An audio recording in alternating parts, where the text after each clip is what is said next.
ಅವಾಗಿನ ಟೈಮಲ್ಲಿ ನಮ್ಮ ದೇಶದಲ್ಲಿ 14,000 RPM ಅಲ್ಲಿ ಗಾಡಿ ಓಡಿಸುವಂತ ರೋಡ್ಗಳು ಇರಲಿಲ್ಲ, ಯಾವ ರೈಡರ್ಗೂ ಅಂತ ಗುಂಡಿಗೆನೂ ಇರಲಿಲ್ಲ. ನಾನು ಈ ಗಾಡಿನ ಫಸ್ಟ್ ನೋಡಿದ್ದು ಇದೇ ಕಾಲೇಜಲ್ಲಿ. ನಮ್ ನಿರಂಜನ್ ಅವ್ರ ಬಾಯ್ಸ್ ಎತ್ಕೊಂಡು ಬರ್ತಾ ಇದ್ರು. 10 ವರ್ಷ ಆದ್ಮೇಲೆ ಈ ಗಾಡಿನ ನಾನು ಫಸ್ಟ್ ಓಡಿಸ್ತಾ ಇರೋದು ಇದೇ ಕಾಲೇಜಲ್ಲಿ.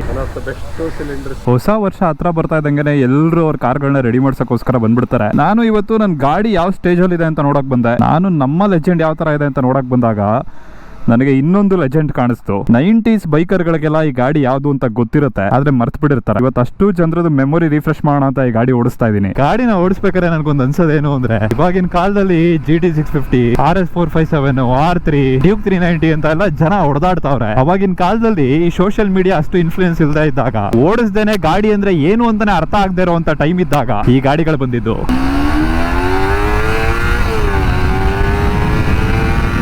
ಮೆಂಟಲ್ ಗಾಡಿ ಬ್ರೋ. ಕಾವಾಸಾಕಿ ಮಿರರ್ ಏನ್ ಬ್ಯೂಟಿಫುಲ್ ಆಗಿದೆ ಗುರು. ವಿಸಿಬಿಲಿಟಿ 300 ರೂಪಾಯಿಗೆ ಹಾಕಿ. ಹಾಯ್ ಆರಾಮ. ಹಾಯ್ ಆರಾಮ. ಗೊತ್ತಾ ಯಾವ್ದು ಅಂತ ಗಾಡಿ? ಇದು ಯಾವತ್ತೋ ಗೊತ್ತು ಸರ್ ನನಗೆ. ನೀವು ನೋಡ್ತೀರಾ ನನ್ನ ಯೂಟ್ಯೂಬ್? ಟಿಪಿಕಲ್ ಕನ್ನಡಿಗ ಅಂತ ಇದೆ ನೋಡಿ.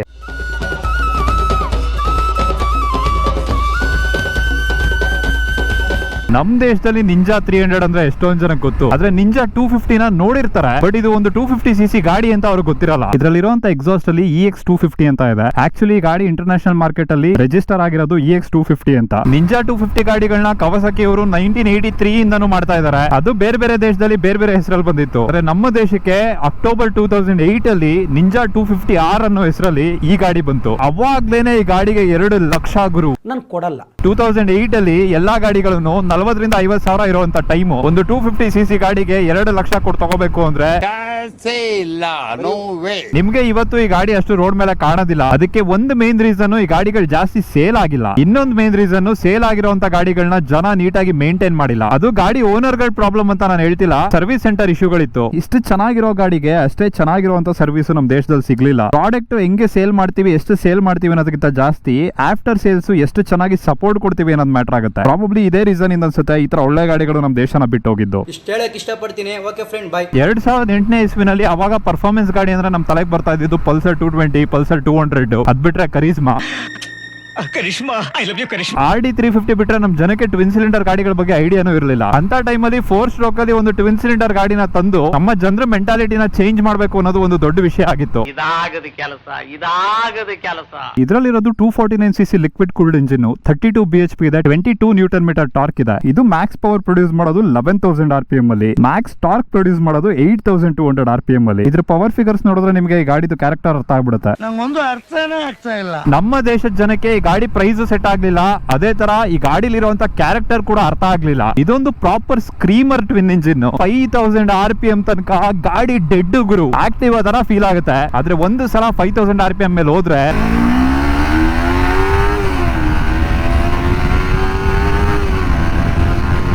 ಶೇಕ್ ಆಗ್ಬಿಟ್ಟೆ ನಾನು. ಫ್ರಂಟ್ ಅಲ್ಲಿ ಹ್ಯಾಲೋಜನ್ ಹೆಡ್ ಲ್ಯಾಂಪ್ ಇದೆ, ಹ್ಯಾಲೋಜನ್ ಇಂಡಿಕೇಟರ್ ಇದೆ. ಇದ್ರಲ್ಲಿ ಎಲ್ಲೂ ಕೂಡ LED ಕೊಟ್ಟಿಲ್ಲ, ಹಿಂದ್ಗಡೆನೂ ಹ್ಯಾಲೋಜನ್ ಇದೆ. ಇದ್ರಲ್ಲಿ ಇರುವಂತ ಇನ್ಸ್ಟ್ರುಮೆಂಟೇಷನ್ ಕ್ಲಸ್ಟರ್ ಬಾಂಬ್ ಆಗಿದೆ. ಇಷ್ಟೇ ಬೇಕಾಗಿರೋದಲ್ಲ, RPM, speedometer, temperature, fuel level low ಬಂತ ಇಲ್ಲೊಂದು ಲೈಟ್ ಬರುತ್ತೆ. ಫ್ಯೂಯಲ್ ಇಂಜೆಕ್ಷನ್ ಸಿಸ್ಟಮ್ ಎರರ್ ಇದೆ, ಒಂದು ಲೈಟ್ ಬರುತ್ತೆ ಅಷ್ಟೇ. ನಮ್ಮ ದೇಶದಲ್ಲಿ ಅವಾಗ ಒಂದು ಸ್ಪೋರ್ಟ್ಸ್ ಗಾಡಿ ಅಂದ್ರೆ ಪರ್ಫಾರ್ಮೆನ್ಸ್ ಯಾವ ತರ ಇರುತ್ತೆ, ಎಷ್ಟು ಸಿಲಿಂಡರ್ ಇರುತ್ತೆ, ಎಷ್ಟು RPM ಅಲ್ಲಿ ರೆಡ್ ಲೈನ್ ಆಗುತ್ತೆ ಅನ್ನೋದಕ್ಕಿಂತ ಜಾಸ್ತಿ ನೋಡಕ್ಕೆ ಎಷ್ಟು ದೊಡ್ಡದಾಗಿ ಕಾಣುತ್ತೆ, ಜನ ಎಷ್ಟು ಗುರ್ತಿಡಿತಾರೆ ಅನ್ನೋದು ಮ್ಯಾಟರ್ ಆಗಿತ್ತು. ಈ ಗಾಡಿ ಸ್ಟಾಪ್ ಆದಾಗ ಇದ್ರ ರೇಟ್ 3,20,000 ಆಯ್ತು. ಆನ್ ರೋಡ್ ಬರೋಷ್ಟರಲ್ಲಿ ಆಲ್ಮೋಸ್ಟ್ 360 ಆಗ್ತಿತ್ತು. 2011 ಅಷ್ಟರಲ್ಲೆಲ್ಲ ಈ ಗಾಡಿದು ಮಾರ್ಕೆಟ್ ಬಿದೋಗ್ಬಿಟ್ಟಿತ್ತು. ಆ ಟೈಮ್ ಅಲ್ಲಿ CBR ಕೂಡ ಬಂತು. ಅದು ನೋಡಕ್ಕೆ ಒಂದು ದೊಡ್ಡ ಗಾಡಿ ತರ ಕಾಣ್ತಾ ಇತ್ತು. ಜೊತೆಗೆ ಈ ಗಾಡಿದು ಆಲ್ಮೋಸ್ಟ್ 60% ರೇಟ್ ಅಲ್ಲಿ ಆ ಗಾಡಿ ಸಿಗ್ತಾ ಇತ್ತು. ಅದಾದ್ಮೇಲೆ 2013-14 ಅಲ್ಲಿ KTM ಗಾಡಿಗಳು ಬಂತು. ಫೈನಲ್ ನೈಲ್ ಒಂದು ಕಾಫಿನ್ ಅಂತ ನಮ್ಮ ದೇಶದಲ್ಲಿ ನಿಂಜಾ 250 ಒಂದು ಲೈಫ್ ಸ್ಪ್ಯಾನ್ ಏನಿತ್ತು ಅಲ್ಲಿಗೆ ಮುಗಿದೋಯ್ತು. ಹಂಗ್ ನೋಡಿದ್ರೆ ನಮ್ಮ ದೇಶದಲ್ಲಿ ನಿಂಜಾ 250 ಮುಂಗಾರು ಮಳೆ ಫಿಲಂ ದೇವದಾಸ ಇದ್ದಂಗೆ. ಪ್ರಾಬಬ್ಲಿ ದೇವದಾಸನೇ ಜಾಸ್ತಿ ಬದುಕಿತ್ತು ಅನ್ಸುತ್ತೆ. ಆರಾಮ. Hi hi hi hi hi hi hi ಆರಾಮ. Bye bye bye bye bye bye. ಗಾಡಿ ವಿಡಿಯೋ ಮಾಡಕ್ಕೆ ರಾಂಗ್ ರೂಟ್ ನಿಲ್ಸ್ಬಿಟ್ಟೆ. ಅಣ್ಣ ಎಕ್ಸಿಟ್ ಯಾವ ಕಡೆ? ನೀವು JC ಅಲ್ಲಿ ಇದ್ರಿ ಅಲ್ವಾ? ಹಾಯ್ ಆರಾಮ. ಮುಂಚೆ ಕಾಲೇಜ್ ಹತ್ರ ವಿಡಿಯೋ ಮಾಡ್ಬೇಕಾದ್ರೆ ಜನನೇ ಇರ್ತಿರ್ಲಿಲ್ಲ. ಇವಾಗ ಎಲ್ಲರೂ ಬಂದ್ಬಿಟ್ಟು ನಿಲ್ಲಿಸ್ಬಿಡ್ತಾರೆ. ಒಂಥರ ಖುಷಿ ಆಗುತ್ತೆ. ಬಟ್ ಅದೇ ತರ ಗಾಡಿನ ಬೇಗ ವಾಪಸ್ ಕೊಡ್ಬೇಕು, ವಿಡಿಯೋನು ಮಾಡಕ್ಕಾಗಲ್ಲ, ಅದು ಕಷ್ಟ ಆಗುತ್ತೆ. ಇದು ನಮ್ಮ ಮಾರ್ಕೆಟ್ ಅಲ್ಲಿ ಜಾಸ್ತಿ ಹವಾ ಮಾಡ್ಲಿಲ್ಲ ಅಂದ್ರು ಇವತ್ತಿಗೂ ಈ ಗಾಡಿ ರೆಸ್ಪೆಕ್ಟ್ ಹಂಗೆ ಉಳಿಸ್ಕೊಂಡಿದೆ.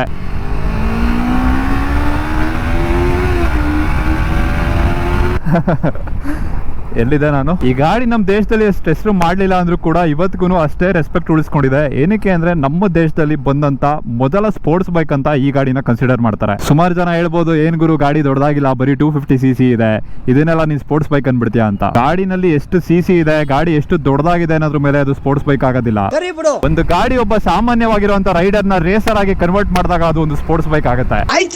ಫ್ರಂಟ್ ಅಲ್ಲಿ 110 ಸೆಕ್ಷನ್ 17 ಇಂಚ್ ವೀಲ್ ಕೊಟ್ಟಿದ್ದಾರೆ. ಬ್ಯಾಕ್ ಅಲ್ಲಿ 140 ಸೆಕ್ಷನ್ 17 ಇಂಚ್ ವೀಲ್ ಕೊಟ್ಟಿದ್ದಾರೆ. ಇದರಲ್ಲಿ ಮಿಶೆಲಿನ್ ಪೈಲಟ್ ಟೈರ್ಸ್ ಇದೆ, ಅದಕ್ಕೆ ಅಷ್ಟು ಕಾನ್ಫಿಡೆನ್ಸ್ ಬರ್ತಾ ಇರೋದು ಓಡಿಸಕ್ಕೆ. 2-3 ಸಾವಿರ RPM ಅಲ್ಲಿ 4ನೇ 5ನೇ ಗೇರ್ ಹಾಕೊಂಡು ಆರಾಮಾಗಿ 40-50 ಕಿಲೋಮೀಟರ್ ಓಡಿಸ್ಕೊಂಡು ನೆಮ್ಮದಿಯಾಗಿದ್ದಂತ ನಮ್ಮ ಜನಕ್ಕೆ 14,000 RPM ಅಂತ ಒಂದು ನಂಬರ್ ಇದೆ. 7,000 RPM ಆದ್ಮೇಲೆ ಒಂದು ಮ್ಯಾಜಿಕ್ ಆಗುತ್ತೆ ಅಂತ ತೋರಿಸ್ಕೊಡಿದ್ ಗಾಡಿ ಇದು.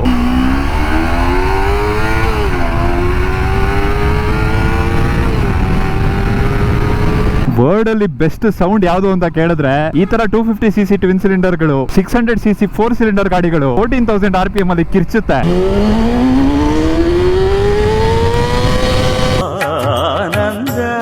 ಇಲ್ಲಿ ಮೇಡ್ ಇನ್ ಥೈಲ್ಯಾಂಡ್ ಅಂತ ಇದೆ. ಜೊತೆಗೆ ಇದ್ರಲ್ಲಿ ಇರುವಂತ ಅಲಾಯ್ ಎನ್ಕಾಯ್ ಅವ್ರು ಮಾಡಿರೋದು. ಅಲಾಯ್ಸ್ಗೆ 50,000 ಏನೋ ಇದೆ ಅನ್ಸುತ್ತೆ. ಯಾವಾಗ ನಿಂಜಾ 300 ನ ಇಂಡಿಯಾದಲ್ಲಿ ಮಾಡಕ್ ಶುರು ಮಾಡಿದ್ರು ಅವಾಗ ಎಂಡ್ಯೂರೆನ್ಸ್ ಕಂಪನಿ ಅವರು ಬ್ರೇಕ್ ಗಳನ್ನ ಅಲಾಯ್ ಗಳನ್ನ ಮಾಡಕ್ಕೆ ಶುರು ಮಾಡಿದ್ರು. ಅವಾಗ ಸ್ವಲ್ಪ ಕ್ವಾಲಿಟಿ ಓಡಿಸ್ಕೊಂಡ್ಬಿಡ್ತು. ನನಗೆ ನಿಂಜಾ 300 ಗಿಂತ ಜಾಸ್ತಿ ನಿಂಜಾ 250 ಇಷ್ಟ ಆಗ್ತಿದೆ. 300 ಗೆ ಕಂಪೇರ್ ಮಾಡಿದ್ರೆ 250 ಅಲ್ಲಿ ಒಂದು ಕ್ಯಾರೆಕ್ಟರ್ ಇದೆ ಗುರು. ಫ್ರಂಟ್ ಬ್ಯಾಕ್ ಎರಡ್ ಕಡೆನೂ ಡಿಸ್ಕ್ ಬ್ರೇಕ್ ಇದೆ. ಇದರಲ್ಲಿ ನಿಸ್ಸಿನ್ ಕ್ಯಾಲಿಪರ್ಸ್ ನ ಯೂಸ್ ಮಾಡಿದ್ದಾರೆ. ಮುಂದೆ ನೋಡಬಹುದು ಪೆಟಲ್ ಡಿಸ್ಕ್ ಕೊಟ್ಟಿದ್ದಾರೆ. ಇದರಲ್ಲಿ ಯಾವುದೇ ತರ ABS ಇಲ್ಲ, ಬ್ರೇಕಿಂಗು ಅಂತ ಏನ್ ಚೆನ್ನಾಗಿಲ್ಲ. ಕಂಪ್ಲೀಟ್ ಮ್ಯಾನ್ಯುಯಲ್ ಗಾಡಿ.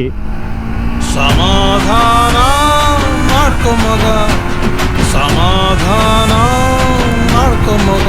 ಸೀಟ್ ಹಾರ್ಡ್ ಆಗಿದೆ ಆದ್ರೆ ಅನ್ಕಂಫರ್ಟಬಲ್ ಆಗಿಲ್ಲ. ಹಿಂದ್ಗಡೆ ಕೂತ್ಕೋಬಹುದು, ಆದ್ರೆ ಈ ಗಾಡಿನಲ್ಲಿ ಹಿಂದ್ಗಡೆ ಜನರನ್ನ ಕೂರಿಸ್ಕೊಂಡು ಓಡಿಸಿದ್ರೆ ಮಜಾ ಬರೋದಿಲ್ಲ. ಚರ್ಪಿ ಜಾಸ್ತಿ ಕಡಲೆ. ಇದನ್ನ ನೀವು ರೋಡ್ ಅಲ್ಲಿ ಸ್ಟ್ರೈಟ್ ಲೈನ್ ಅಲ್ಲಿ ಇಡಬೇಕು ಅಂದ್ರೆ, ಪ್ರಾಪರ್ ಆಗಿ ಕಂಟ್ರೋಲ್ ತರಬೇಕು ಅಂದ್ರೆ ತುಂಬಾನೇ ಎಫರ್ಟ್ ಹಾಕ್ಬೇಕು. ಮೆಂಟಲಿನೂ ಹಾಕ್ಬೇಕು, ಫಿಸಿಕಲಿನೂ ಹಾಕ್ಬೇಕು. ಏನು ಇಲ್ಲ, ನಾನ್ ABS ಸೇಮ್ ನಿಂತ ಬೂಸಾ ತರ. ಪ್ರತಿ ಸಲ ನೀವು ಥ್ರಾಟಲ್ ಓಪನ್ ಮಾಡಿದಾಗ್ಲೂ ಗುಂಡಿಗೆನಲ್ಲಿ ಒಂದು ಫೀಲಿಂಗ್ ಬರುತ್ತೆ, ನಿಮ್ ಜೀವ ಬಾಯಿಗೆ ಬರುತ್ತೆ. ಫಾಸನ್ ಯುವರ್ ಸೀಟ್ ಬೆಲ್ಟ್ಸ್.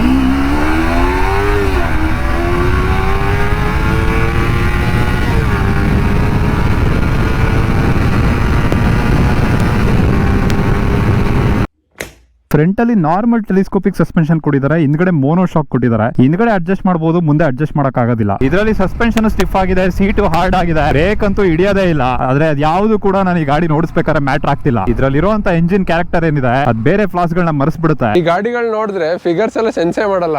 ಎಷ್ಟು 32 BHP 250cc ಹೋಗುತ್ತೆ ಆರಾಮಾಗಿ. ಟಾಪ್ ಸ್ಪೀಡ್ CC ಲೆಕ್ಕ ತಗೊಂಡ್ರೆ ನಾವು ಸುಮ್ನೆ ಏನೋ ಯಾವ್ದೋ ಹಿಂದ್ರೆ ಓಡಾಡ್ತಿರ್ತೀವಿ. ಗಾಡಿ ಹೀಟಾಗಿ ಆಫ್ ಆಯ್ತು, ಸ್ವಲ್ಪ ಹೊತ್ತು ಕೂಲ್ ಆಗ್ಲಿ. A few moments later. Actually ಇಲ್ಲಿ ಆನ್ ಮಾಡೋದು ಬೇಡ, ಬೇರೆ ಕಡೆ ಹೋಗಿ ಮಾಡೋಣ. ಸುಮ್ಮನೆ ರಿಸ್ಕ್, ಯಾವನಾದ್ರೂ ಬಂದು ಬೈದ್ರೆ ಕಷ್ಟ. ಅವಾಗಿನ ಕಾಲದಲ್ಲಿ ಕವಾಸಕಿ ಗಾಡಿಗಳನ್ನ ತಗೋಬೇಕು ಅಂದ್ರೆ ಬಜಾಜ್ ಕವಾಸಕಿ ಶೋರೂಮ್ಗೆ ಹೋಗಿ ಆರ್ಡರ್ ಕೊಡಬೇಕಿತ್ತು. ಅವರು ಆ ಗಾಡಿನ ತರ್ಸ್ಕೊಡಕ್ ಒಂದಷ್ಟು ದಿನ ಮಾಡ್ತಾ ಇದ್ರು. ಆಮೇಲೆ ಗಾಡಿ ಬರ್ತಿತ್ತು, ಫಸ್ಟ್ ಸರ್ವಿಸ್ ಎಲ್ಲ ಕರೆಕ್ಟ್ ಆಗಿ ಆಗ್ತಿತ್ತು. ಅದಾದ್ಮೇಲೆ ಯಾವಾಗ ಗಾಡಿ ಹಳೇದಾಗ್ತಾ ಆಗ್ತಾ ಕೆಲವೊಂದು ಪಾರ್ಟ್ಸ್ ಗಳನ್ನ ಚೇಂಜ್ ಮಾಡ್ಬೇಕಾಗಿತ್ತು. ದೊಡ್ಡ ತಲೆನೋವು ಗುರು. ಕಂಪನಿಗೆ ಹೋಗಿ ಆರ್ಡರ್ ಕೊಟ್ರೆ ಆರ್ಡರ್ ತಗೊಳಕ್ ಒಂದಷ್ಟು ದಿನ ಮಾಡ್ತಾ ಇದ್ರು. ಅದಾದ್ಮೇಲೆ ಪಾರ್ಟ್ಸ್ ತರ್ಸಕ್ ಇನ್ನೊಂದಷ್ಟು ದಿನ ಮಾಡ್ತಾ ಇದ್ರು. ಈ ಸಂಭ್ರಮ ಎಲ್ಲ ಮುಗಿಯೋಷ್ಟರಲ್ಲಿ ಗಾಡಿ ಓಡಿಸ್ಬೇಕು ಅನ್ನೋ ಮನ್ಸೇ ಹೋಗ್ಬಿಡ್ತಾ ಇತ್ತು. ಅದರಿಂದಾನೇ ಅರ್ಧ ಜನ ಈ ತರ ಗಾಡಿಗಳನ್ನ ಸೇಲ್ ಮಾಡ್ಬಿಟ್ರು. ಅವಾಗ ಕವಾಸಕಿ ಮೇಂಟೈನ್ ಮಾಡೋದು ಎಕ್ಸ್ಪೆನ್ಸಿವ್. ಜಾಸ್ತಿ ಕವಾಸಕಿ ಗಾಡಿಗಳು ನಮ್ಮ ದೇಶದಲ್ಲಿ ಇಲ್ಲ ಅನ್ನೋ ರೀಸನ್ಗೆ ಸೆಕೆಂಡ್ ಹ್ಯಾಂಡ್ ಮಾರ್ಕೆಟ್ ಅಲ್ಲಿ 1 ಲಕ್ಷದ ಒಳಗಡೆ ಎಲ್ಲ ಈ ಗಾಡಿ ಸಿಗಕ್ ಶುರು ಆಗೋಯ್ತು. ಅವಾಗ ಈ ಗಾಡಿ ಒಂದಷ್ಟು ಜನ ಚಪ್ರಿಗಳ ಕೈಲಿ ಸಿಗಕ್ಕೆ ಶುರು ಆಗೋಯ್ತು. ಗಾಡಿನ ಟೈಮ್ ಟು ಟೈಮ್ಗೆ ಮೇಂಟೈನ್ ಮಾಡೋದು ಮಿಸ್ ಮಾಡಿದ್ರು ಮಿಸ್ ಇಲ್ದಂಗ್ ಶೋಕಿ ಮಾಡ್ತಾ ಇದ್ರು. ಅದಾದ್ಮೇಲೆ ಸರ್ವಿಸ್ ಮಾಡಿಸೋ ಟೈಮ್ಗೆ ಗಾಡಿಗಳನ್ನ ಸೇಲ್ ಮಾಡ್ಬಿಡ್ತಾ ಇದ್ರು. ನೀವು ಗಾಬರಿ ಪಡಬೇಡಿ, ನಿಮ್ಮ ಹೆಸರು ಎಲ್ಲೂ ತರಲ್ಲ. ಯಾವ ಕಡೆಯಿಂದ ನೋಡಿದ್ರು ಸೆಕ್ಸಿ ಆಗಿ ಕಾಣುತ್ತಲ್ಲ ಗುರು. ಸುಮಾರು ಜನಕ್ಕೆ ಈ ಗಾಡಿಗಳು ಇಷ್ಟ ಆಗೋದಿಲ್ಲ. ನನಗಂತೂ ಜಪಾನೀಸ್ ಗಾಡಿಗಳು ಅಂದ್ರೆ ಹೆವಿ ಇಷ್ಟ. ಜಪಾನ್ ವಿಡಿಯೋಗಳು ನೋಡಿ ಸ್ವಲ್ಪ ಅರ್ಥವಾಯಿತು ಬಿಡಿ. ಇದನ್ನ ಜಾಸ್ತಿ ಹೊತ್ತು ಹೈಯರ್ ರೆಫ್ಸ್ ಅಲ್ಲಿ ಓಡಿಸಿದ್ರೆ ಹೀಟ್ ಆಗುತ್ತೆ. ಇದನ್ನ ಜಾಸ್ತಿ ಹೊತ್ತು ಸಿಟಿ ಒಳಗಡೆ ಲೋವರ್ ರೆಫ್ಸ್ ಅಲ್ಲಿ ಓಡಿಸಿದ್ರು ಹೀಟ್ ಆಗುತ್ತೆ. ಆದ್ರೆ ಓಡಿಸ್ಬೇಕಾದ್ರೆ ಕೂಲ್ ಆಗಿ ಕಾಣ್ತೀವಿ. ಗಾಡಿನಲ್ಲಿರುವಂತ ಡಿಸೈನ್ ಇವತ್ತಿಗೂ ಕೂಡ ಒನ್ ಆಫ್ ದ ಬೆಸ್ಟ್ ಅಂತಾನೆ ಹೇಳ್ಬೋದು. ತುಂಬಾನೇ ಸಟಲ್ ಲೈನ್ಸ್ ಗಳಿದೆ, ಪ್ರಾಪರ್ ಏರೋಡೈನಾಮಿಕ್ ಡಿಸೈನ್ ಇದೆ. ಸಿಂಪಲ್ ಆಗಿ ಹೇಳ್ಬೇಕು ಅಂದ್ರೆ ಈ ಗಾಡಿ ನೋಡಿದಾಗ ಕಣ್ಣೋವು ಬರಲ್ಲ, ಓಡಿಸಿದಾಗ ಬೆನ್ನೋವು ಬರಲ್ಲ. ಆದ್ರೆ ಒಂದು ಸಲ ಸರ್ವಿಸ್ ಬಿಲ್ ಬಂದಾಗ ಇರೋ ಬರೋ ನೋವೆಲ್ಲ ಬಂದ್ಬಿಡುತ್ತೆ. ತಲೆನೋವು ಕೊಡಲ್ಲ ಬ್ರೋ ಗಾಡಿಗಳು. ಅಂದ್ರೆ ಎನಿ ಮಷಿನ್ ನೀಡ್ಸ್ ಮೇಂಟೆನೆನ್ಸ್. ಇದ್ದು ನಾರ್ಮಲ್ ಆಯಿಲ್ ಬ್ರೇಕ್ಸ್ ಎಲ್ಲ ಚೇಂಜ್ ಮಾಡ್ಕೊಂಡಿದ್ರೆ ಏನು ಸಮಸ್ಯೆ ಕೊಡಲ್ಲ. ಇದರಲ್ಲಿ ಟ್ಯಾಂಕ್ ಒಂದ್ ಬಿಟ್ಟು ಇನ್ನೆಲ್ಲ ಫೈಬರ್ ಪಾರ್ಟ್ಸ್ ಇರೋದು. ಈ ಗಾಡಿ ಫೇರಿಂಗ್ ಎಷ್ಟು ಚೆನ್ನಾಗಿದೆ, ಇದನ್ನ ನೋಡ್ಕೊಳಕ್ಕೆ ಅಷ್ಟೇ ಕಷ್ಟ ಗುರು. ಈ ಗಾಡಿ ಆಕ್ಚುಲಿ ಒಂದು ಸಲ ಕ್ರಾಶ್ ಆಗಿತ್ತು. ಒಂದು ಸೈಡ್ ಫೇರಿಂಗ್ ಗೆ ಆಲ್ಮೋಸ್ಟ್ 1.25 ಲಕ್ಷ ಆಯ್ತು. ಆಕ್ಸಿಡೆಂಟ್ ಆದ್ರೆ ಅಂತೂ ಕತೆ. ಈಗ ಸಿಗುತ್ತಾ ಇಲ್ವ ಅಂತಾನೂ ಗೊತ್ತಿಲ್ಲ ಪಾರ್ಟ್ಸ್ ಐಟಮ್ಗಳು. ಅದೇ ಮೇಜರ್ ಇವೆಲ್ಲ ಇಂಪೋರ್ಟ್ ಆಗೋದಲ್ವಾ, ಅದಕ್ಕೆ ಕಸ್ಟಮ್ಸ್ ಇಂದ ಜಾಸ್ತಿ ಇದಾಗುತ್ತೆ.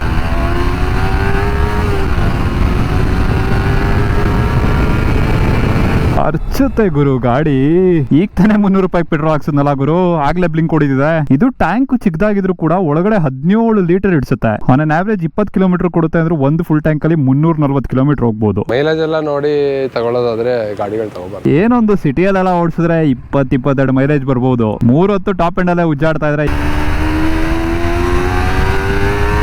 ಯಾವ್ದೇ ಕಾರಣಕ್ಕೂ ಅಷ್ಟು ಬರಲ್ಲ. ಆ ಪರಮಶಿವಮೂರ್ತಿ ಬಾ ಅಂತಂದ್ರು ಬರಲ್ಲ ಕಣ್ರು. ಈ ತರ ಗಾಡಿಗಳನ್ನ ಓಡಿಸ್ಬಿಟ್ರೆ ಲೈಫ್ ಅಲ್ಲಿ ನಾವ್ ಏನ್ ಮಿಸ್ ಮಾಡ್ಕೊಂಡ್ವಿ, ಈಗ ಏನ್ ಮಾಡ್ಕೋತಾ ಇದೀವಿ ಅನ್ನೋದು ಗೊತ್ತಾಗ್ಬಿಡುತ್ತೆ. ಹೊಸ ಗಾಡಿನಲ್ಲಿ ಎಷ್ಟೇ CC ಬಿಟ್ಟು, ಎಷ್ಟೇ BHP ಕೊಟ್ಟು, ಎಷ್ಟೇ ಕಮ್ಮಿ ರೇಟ್ಗೆ ದೊಡ್ಡ ದೊಡ್ಡ ಗಾಡಿಗಳು ಬಿಟ್ರು ಕೂಡ ಈ ಗಾಡಿನಲ್ಲಿ ಬರ್ತಾ ಇರೋಂತ ಎಕ್ಸ್ಪೀರಿಯನ್ಸ್ ಅಲ್ಲಿ 10% ಕೂಡ ಸಿಗೋದಿಲ್ಲ. ಒಂಥರ ಇವೆಲ್ಲ ಜೆಮ್ ಆಫ್ ಮೋಟರ್ ಸೈಕಲ್ಸ್. ಇಷ್ಟು ಚೆನ್ನಾಗಿರೋ ಗಾಡಿ ನಮ್ ದೇಶದಲ್ಲಿ ಫ್ಲಾಪ್ ಆಯ್ತು ಅಂತ ಕೇಳಿದ್ರೆ ನಗು ಬರುತ್ತೆ. ಏನು ಮಾಡಕ್ಕಾಗಲ್ಲ, ಅವಾಗ ಕಾಲ ಹಂಗಿತ್ತು. ಇದರಿಂದ ನಮ್ಗೆ ಒಂದ್ ಅರ್ಥ ಆಗೋದೇನು ಅಂದ್ರೆ, ನೀವ್ ಎಷ್ಟೇ ಚೆನ್ನಾಗಿ ಕೆಲಸ ಮಾಡಿದ್ರು, ಎಷ್ಟೇ ಟ್ಯಾಲೆಂಟ್ ಇದ್ರು, ರೈಟ್ ಟೈಮ್ ಅಲ್ಲಿ ರೈಟ್ ಪ್ಲೇಸ್ ಅಲ್ಲಿ ಆ ಟ್ಯಾಲೆಂಟ್ ಹೊರಗಡೆ ಬರಲಿಲ್ಲ ಅಂದ್ರೆ ನಿಮ್ ಟ್ಯಾಲೆಂಟ್ ಇದ್ರೂ ಏನಕ್ಕೂ ಉಪಯೋಗ ಆಗೋದಿಲ್ಲ. ಜೀವನದಲ್ಲಿ ಟೈಮ್ ಕರೆಕ್ಟ್ ಆಗಿ ಕೆಲಸ ಮಾಡಬಾರ್ದು, ಕರೆಕ್ಟ್ ಆಗಿರೋ ಟೈಮಲ್ಲಿ ಕೆಲಸ ಮಾಡಬೇಕು. ಟೈಮ್ ಅಂದ್ರೆ ಪಕ್ಕಾ 420.